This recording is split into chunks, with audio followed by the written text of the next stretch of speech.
Makru, the voice and the word. Any man or woman who is captivated by the order revealed in scientific study of nature is likely, if the study be pursued, to come to his or her own conclusion that the universe is one. But the conception of an evolving universe as music, which we owe to the ancient East, brings something still more lovely into the idea.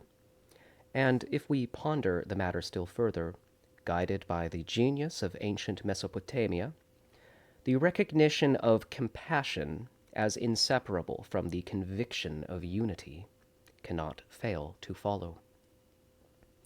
Let us remember there are several ways of giving expression to this conviction. The ancient East has made use of them all.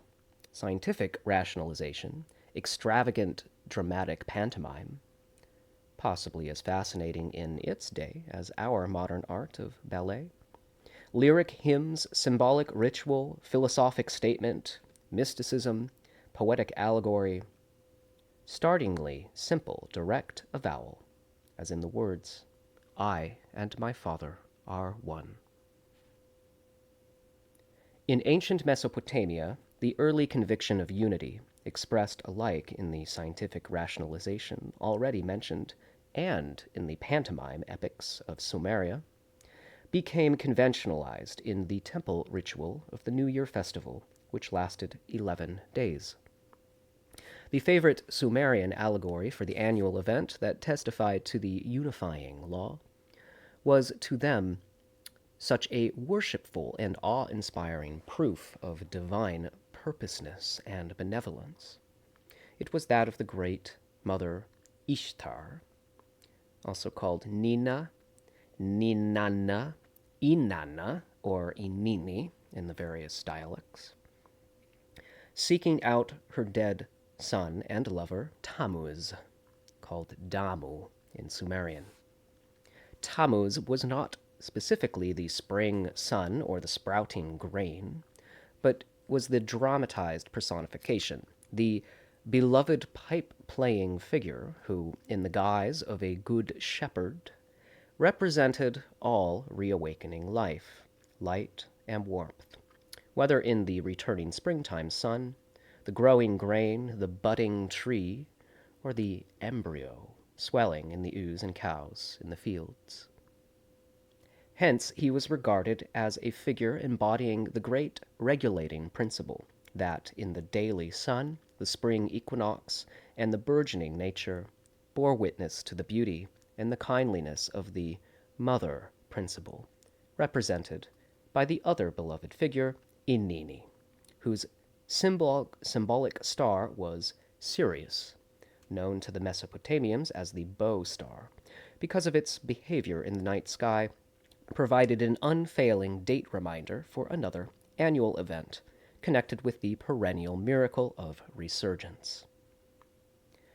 Both of these great figures of the allegoric dramas and poems were called by the name of the great serpent dragon Ushumgal, which itself was a figure in the allegories for the formless ocean in which being, as it were, was latent, ready to be evoked by the creative word. Here were at least two ways of expressing the central idea of the cosmos as a manifestation of the one in the many, of which the mother symbolization laid particular stress on the compassion as the very essence of unity. The wailings for Tammuz, the dead youth, must originally have taken place in the spring, although in the course of ages the festival, which was tied to an uncorrected sidereal calendar, came to be held by 2800 BC in the summertime. When, in Hammurabi's reign, the new year was shifted from its position in winter, to which it had gradually come back around, onward to the new moon following the vernal equinox. The Tammuz wailings were then shifted to the fourth month. Tammuz, in the type allegory, appears to have been born in a cedar wood ark or a boat, and in other allegoric rites, his dead body was sent floating down the river. the symbolism being a double one. From very early times in this land enclosed between the two great river floods, the Lord of the Sun and the Moon had been represented as sailing in a boat across the sky, just as among the Vedic Aryans of the northwestern Indian plains, the Lord of the Sun was represented as being carried across the sky in a chariot drawn by a pair of swift steeds, the Sun and the Moon. So the death of Tammuz could be represented as the departure of his dead body to the underworld waters in his boat, or by casting grain upon the waters, since in that riverland culture, as also in the Nile Valley, the seed was sown on land flooded by the river, which was thus regarded as the agent of germination. Ishtar's search for the mighty hero with the flute playing was beneath the waters, in the rain clouds, in the grain sown in the mud flats, and in the fields, and finally, in the subterranean world of not being. And this, at all events, at one period, took place at the time of the year when the star Sirius disappeared for 2 months from the night sky. Langdon found a tablet in the Istanbul Museum which gives a text of this epic, in which Inini, when she arrives there, appeals to the consort of Nergal, who was the planet Mars, to allow Tammuz to return, and in which this mistress of the underworld tells that Inini's 7 bridegroom attendants in the rest chamber shall restore Tammuz to her.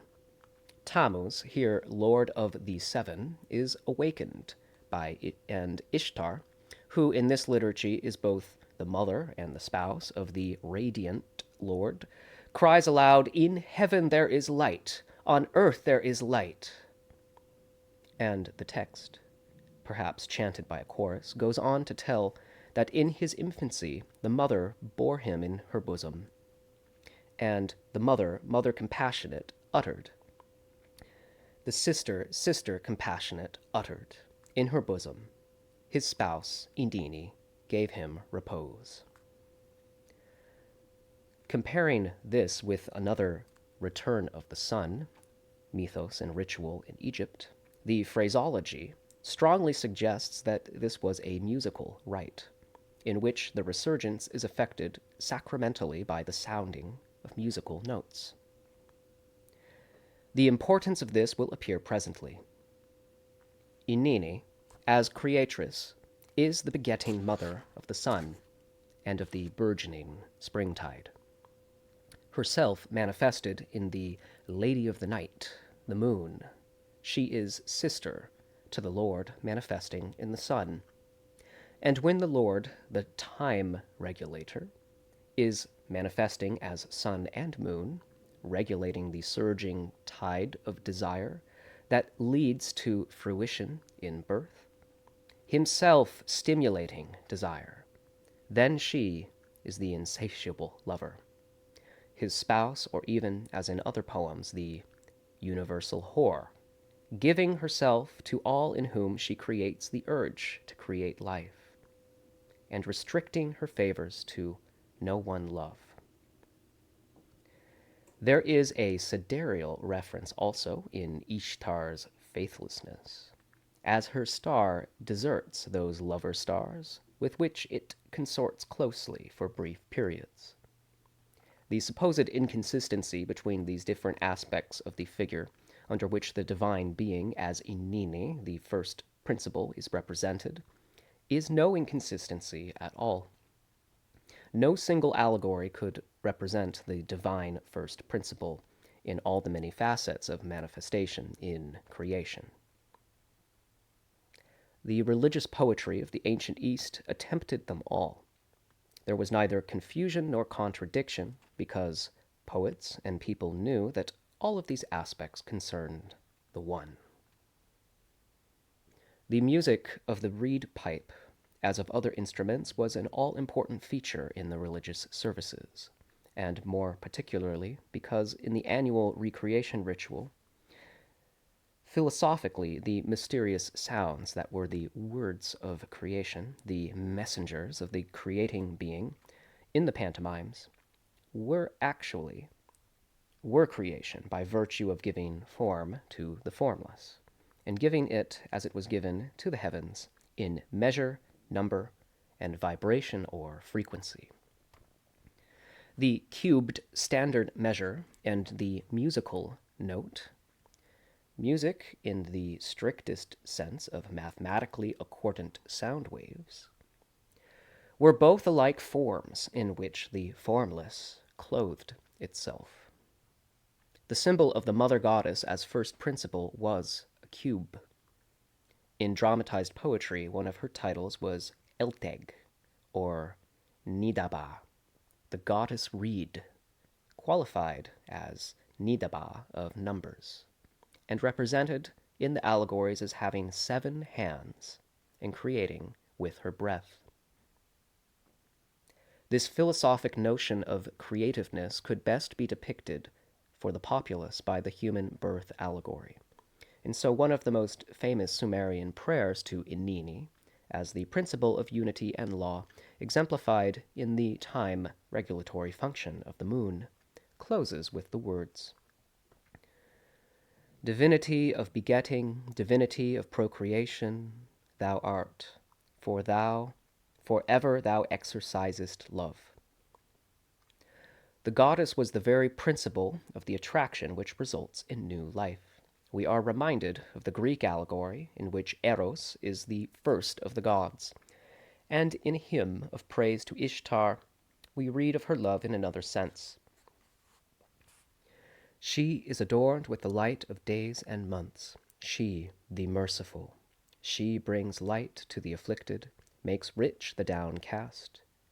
Hear, O ye regions, the praise of Queen Nana.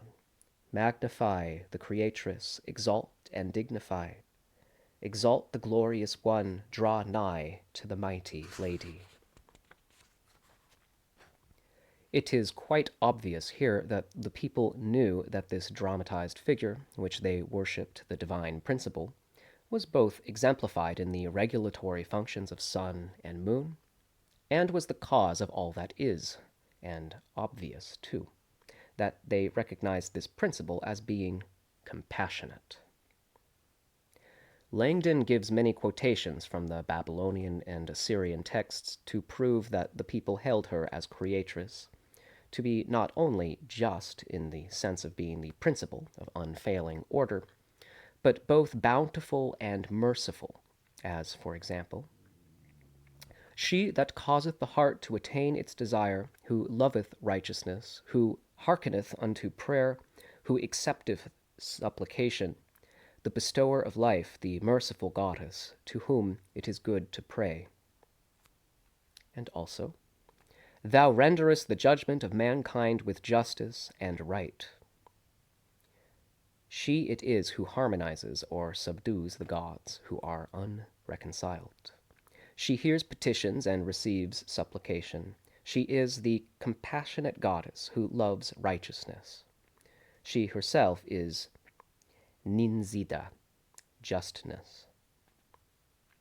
The favorite Babylonian allegoric creation pantomime replaced the poetical Sumerian figures of Inini, or Ishtar, and Damuzi, Tammuz, with that of the demiurge Marduk, the conqueror of the dragon Tiamat, representative of the ocean chaos, a popularization of the more closely reasoned creation symbolism in which the law underlying manifestation was represented by dramatic characters suggesting the great rationalization. It is this Marduk allegory that furnished the New Year ritual practiced in the Temple of Babylon, and many tablets bearing portions of the text of this ritual have been recovered. The pictorialization is different, but the meaning is the same. The cosmos is the manifestation of the one in the many, and the bond, literally the markasu, or the rope, figured into art as a stream, conventionalized as a twisted cable strand, tying it all together, the regularizing principle of ordered relationship, expressed through number and measure in the serialization, that is time, and the spatial expression, that is the material universe. This principle finds its most obvious illustration in the motions of the heavens, particularly in the revolving wheel of the zodiac, in the journey through its measured divisions by the sun, whose beneficent return in the new year remains, as ever, the key festival of the agricultural year. The figure of Marduk now represents the organizer of chaos. It is he who triumphs over the dragon of formlessness and who brings the worlds into being. And it is the returning sun, figured as Marduk, who represents in concrete form all the goodness and bounty of the maintainer of the universe towards the creatures inhabiting it, and who are themselves an integral part of the cosmos.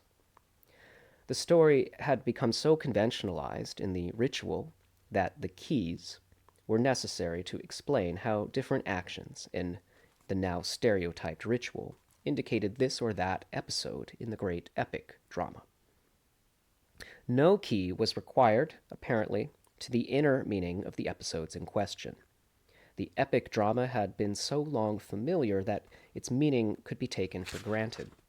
And this, in our own day, has tended to lead astray such linguistic scholars commenting on such ritual as are unfamiliar with the idiosyncrasies of Oriental religious symbolism, and have been led to expect pure polytheism and idolatry by Christian theologians. Thus, they have too readily assumed that a more or less educated Babylonian priesthood had been at work, rationalizing into the form of would-be consistent myths and family trees a collection of superstitions really appertaining to a primitive demonology and to a number of fantasies conceived in the naive imaginations of heathen worshippers of a plurality of gods in human and animal shapes. Where public worship is concerned, the tendency is almost always the other way, in the direction of fossilizing, in ritual, an allegoric drama that was originally the creation of epic poets who tried, by their vivid imagery, to get the ordinary man to see that which the poet himself divined of the unique being manifesting in beauty, order, through the manifold operations of nature.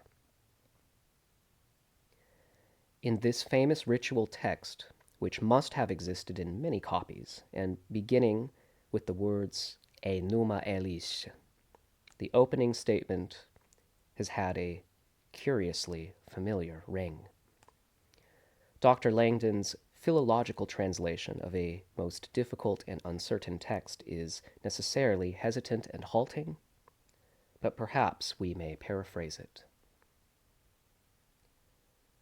When as yet on high the heavens had no name, and the earth beneath was nameless, when the waters beneath the source from which all sprang had not yet begot them on salty chaos, and there was neither sea nor land, and the gods were not yet named and brought into being, nor the destiny of aught were fixed. Then the primal pair were named, were made, the male and female, duly waxed in time. The primal pair, Lachmu and Lachamu, were the male and female principles latent in the formless, and their names were those of the pantomime figures and of known art symbols in the shape of composite beasts of the deep, suggesting the later dragon. From them came another pair, more beautiful.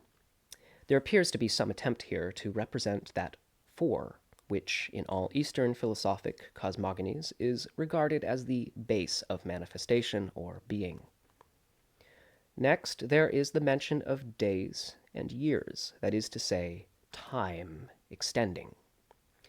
And then the second pair create Annu, the first, who equates the male of this pair, and Anu begets the creator of man. Thus the gods are linked together as brothers, and they sing. Tiamat, the dragon, chaos, is silenced. Then comes some rather involved cosmogonic explanation, which Langdon evidently sought to reduce to a reasonable mythological order, but which refuses to be so rationalized, though it might yield reason if a translator were to tackle it, not as myth, but as allegoric ritual. The sequel is that the created beings attack and defeat the chaos out of which they were formed. From An, the first principle of actual being, proceeds the sun, of tenfold splendor, and then the four winds. 11 constellations take shape and appear to constitute the path of the Milky Way, represented by that composite dragon Tiamat, which is the symbol of the formless and all that lacks order. And then Kingu, the dragon's male consort, to whom Tiamat gives the 7 tablets of law and destiny. Her aim appears to be to cause the 11, under Kingu's leadership, to swallow up the created, to confuse and to reduce all, once again, to nothingness. And in particular to quench fire, the principle of the sun. Marduk, known from other texts to represent fire, sun, and order, who is the son of Ea, he is called here Ea, being the creative water principle, represented by the first pair, later known as Oannes, or the Sumerian Enki. Also frequently identified with Marduk, is chosen as champion. He is to maintain creation in being, a task for which An, the first principle, is not strong enough. And so he is given kingship of universal power over the totality of all things. He is told he may command to destroy and to make, and it shall be so. With the bow star, the crux star, as arrow for it, he, with the lightning to go before him, and his own body a fiery flame, yoking now the 4 winds as steeds to his car, and armed with the whirlwind, or Enlil, one of the Trinity, An, Enlil, Enki, goes forth with the net of his father Anu. He enmeshes the dragon Tiamat. The actual reducing of Tiamat, the formless, to impotence is done by blowing the winds into her, and thus again we get a hint of a musical sacrament, whereby the sounding of musical notes on a pipe is equivalent to bringing into being. Of her upper part, Marduk makes the firmament, and he paces out the heavens, and he measures the waters beneath the earth, and he sets in their places the 3 starry ways of Anu, Enlil, and Ea. These ways being the ecliptic, and the 2 bands of fixed stars on either side of it. And so he arranges the zodiacal stations through which the sun must pass, and the constellations on either side. He fixes the course of the year, and measures off the 36 decans, and establishes the equinoxes, and makes the gateway of the sun, the stars between which the sun must rise and set. He causes the new moon to shine forth, and rule the night, so that the days might be determined. He gave the moon his crown, the dark part of the orb, and he arranged just how it should wax, and he gave it horns to determine its 6-day periods, and half a crown to determine the 7th day. He fixed the Sabbatu, the Sabbath, for its completion on the 15th. Also the time when the sun overtakes the moon and marches beside him. Its opposition and its waning. Next, he made Man, Lilu, from the red blood, Damu, of Kingu, consort of Tiamat, and bearer of the 7 tablets of destiny. and he decreed that man should thereafter exalt the gods. He divided the attendant gods, and he put the 300 Anunnaki of heaven and the 600 fallen Anunnaki of earth above, and the 600 Ijiji, the lower ones, beneath. And the Anunnaki and Ijiji made for him, for Marduk, who is Enlil and Ea, an abode, the stage tower of Esagria at Babylon, posed on the Nether Sea. Apsu, the male Sweetwater principle, which, with Tiamatu, the salt ocean, is father and mother of being. In passing, the actual ziggurat, or pyramidal tower of Nimrod, or of Babel, Bab-El, the gate of El. The Tower of Babel was constructed in stages to represent the spheres of the sun, the 5 planets, and the moon at the summit, its measurements corresponding with those given, 120 cubits on a side and 120 cubits in height. This was given in a text for the cubic ark representing creation, in which the Mesopotamian Noah, who was Utnapishtim or Ziusudra, escaped from destruction by the flood waters of chaos. To return to the ritual, the dwelling built, the 50 gods entered in, and they made music, fixed laws and plans, and also the position of the bow star Sirius and the other stars. The ritual then proceeded to name the 50 secret names of Marduk. The first name was, "Verily his sonship is of the gods. He created men and gods with the breath of life, and men were to pray to him in unison. His heart is wide, his compassion brings warmth." His second name was Musterer of the gods. He allotted them their places. The third name was Asaludug, and he, the bright god, allotted the other gods their portions, or we may conjecture their ratios. Some of the names of Marduk appear to be purposefully cryptic, but there are some that are quite enlightening. Asaru Alim Nunna, the intercessor, the light of the Father who begat him. The figuration of the divine being in this specific guise as a composite fish ram, identified with Capricorn, is said to be the prototype of the Hebrew cherub or cherub. Zikug, the holy breath of life, the Lord of mercy, who had mercy on the other bound gods, and who created mankind, that mankind might then set them free. Mummu, the Word, the Creator. Pagal Genua, the totality of the lords. Lugal Durma, the leader, lord of the unionizing band, the Markasu. The epilogue of the creation epic is a prayer that the 50 names may be held in remembrance, since the first one taught them. The epic, it is stated, is instruction which the first one thought out in former ages. From the often conjectural translation of the fragmentary tablets of the New Year epic, certain facts germane to our subject nonetheless emerge clearly. Others are only adumbrated.